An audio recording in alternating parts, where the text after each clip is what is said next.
বন্ধুরা, তো সবাই পিঠের ভিডিও দিয়ে দিয়েছে। তো আমার হচ্ছে পিঠের ভিডিও এখনো ঠিকঠাক সব দেওয়া হয়নি। তো গতকালকে বানিয়েছিলাম, তো খাওয়াও হয়ে গেছে, অর্ধেক অবশিষ্ট আছে অল্প। তো সেটাই তোমাদের সঙ্গে শেয়ার করি কি পিঠে বানিয়েছিলাম। তো এটা বানিয়েছিলাম গতকালকে। এই দেখো, এটা হচ্ছে দুধ পুলি, অল্প আছে অবশিষ্ট, সব খাওয়া শেষ হয়ে গেছে। তো এটা হচ্ছে দুধ পুলি, দুধের ক্ষীর দিয়ে পুলি বানিয়ে তারপর আবার দুধে জাল করেছি। দুধ পুলি খুবই টেস্ট এই পিঠাটা।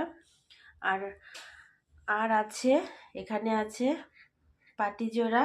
এই দেখো, এটাও দুধের ক্ষীর দিয়ে বানিয়েছি পাটিজোড়া।